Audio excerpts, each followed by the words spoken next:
Like, if you girls have ideas and thoughts on this, please let me know.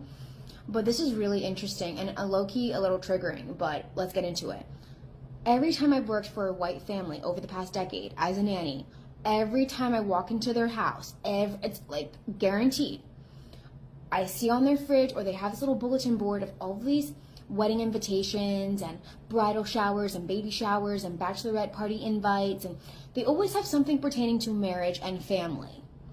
But when I go to a black household, I never see this stuff. I never see invites.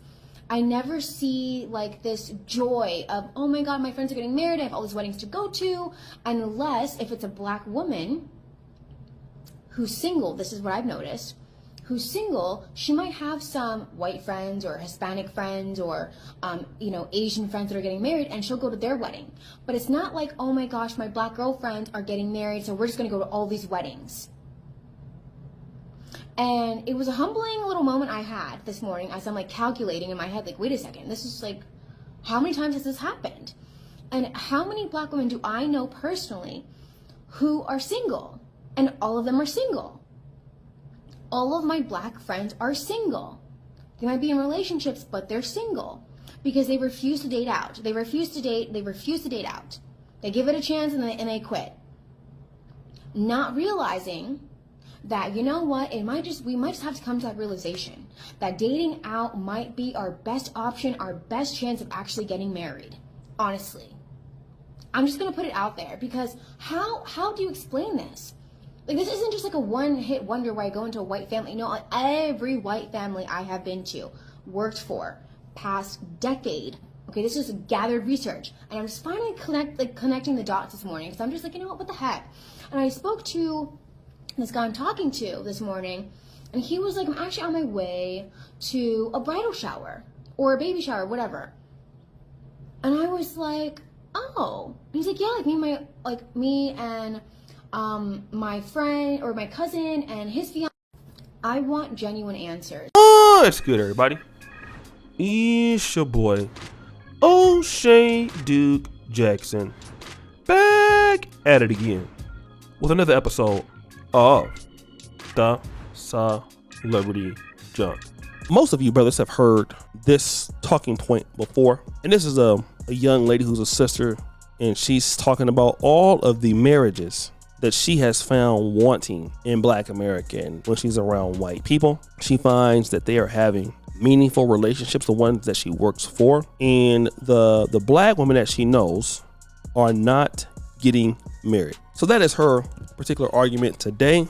And of course, it's something that is blamed on black men, and I understand where she's coming from. But again, we got to understand something, right? If black women, and I've always talked about this, she's saying, if you want your best chance of getting married, get a white man. I just want you guys to understand something. White men, on average, okay, have a lot of opportunities. They know that black women are single and they're out there. But it appears that white men are marrying, themselves the most than Asian women and Latino women, right? And obviously some black women are getting married from white men. But if you want to get married as a black woman and you need to consider the white man, well then how do you compare to his available options? If he is the number one wanted man on earth, which we can assume that's the case, how do you compare to what he can deal with? You might be marriageable to him. It doesn't mean that you're beating whatever the option is. All right, that's one thing. Secondarily, it takes the ownership off of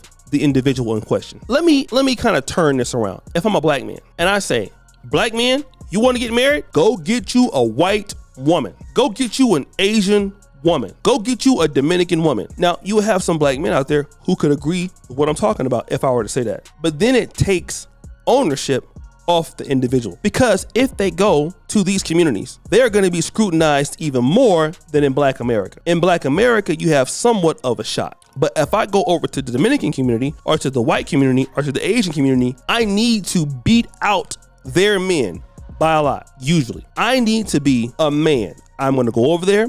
I'm not going to make excuses. I'm going to be able to keep my employment. I'm going to be investing into my wife, into my kids. I need to be on my best behavior at all times. if I'm going to go over to somebody else's community. I can't be messing up like Jonathan Majors. That is what I cannot do. But then we don't have a problem when we talk about that with black men going to the passport bros, right? Because when black men are going to the passport bros, y'all just want to go over there anyway and get free sex. You're still going to go over there and pay, which is true. That's true. Yeah, black men are still gonna have to go over there and pay. However, what are we saying about what you need to do? You see, because just because you feel like black men are not competitive, that is one thing. The question is, as an individual, how competitive are you against the people you're competing with? Because a lot of times, I think that a lot of women in our community do not want to look at the dating and marriage market as competition when it is. It is extremely competitive. So just go to the white community and then go over there and just get a white man. But don't you know if that white man has opportunities, then he could have you, he can have somebody else, he can have whoever. Like, are we being serious about that, or are we not? Are we not being serious about what we're talking about? And here lies the issues, okay, that we're having in the world. People don't look at themselves. It is so easy for me to go over there and say, I'm done with African-American women, or I'm done with this kind of woman. And I'm not even looking at my goddamn self. I'm not looking at what I'm supposed to be doing as a man. I'm not leading my own household, but I expect I'm gonna go over here to somebody else's community and beat the white man over there. I got to be foolish. Something is wrong with me.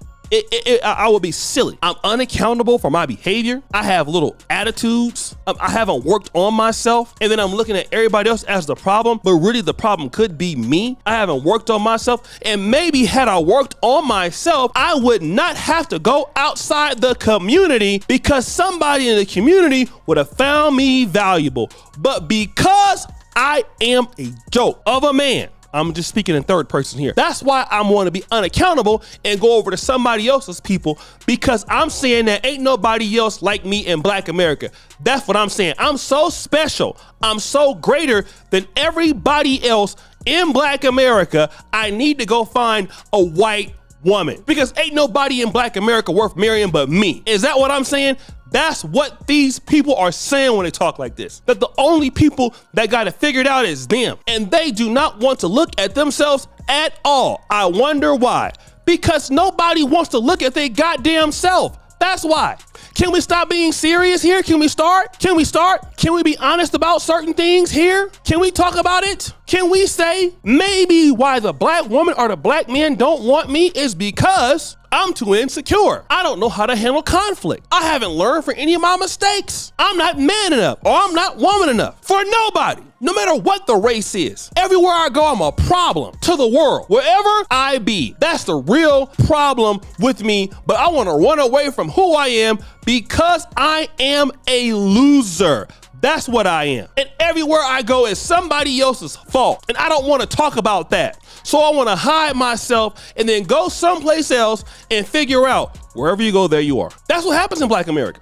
Okay, we got people in our community that's worth marrying. We got people in the community that ain't worth marrying, both men and women. Then you go over there and you tell them same people, oh yeah, I couldn't marry no black men. Then they start calling you the N-word.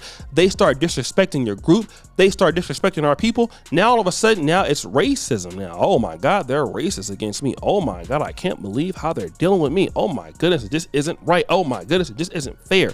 Oh my goodness. Well, I wonder why. I wonder why. Now you don't know. Because you think the grass is greener on the other side. It's not. You make the grass greener on the other side by you being who you are. So guys, what do you think? It's your boy, Shay D. Jackson, back at it again with another episode of The Celebrity Drunk. I already appreciate you for all you do. Subscribe to the bell. We're out.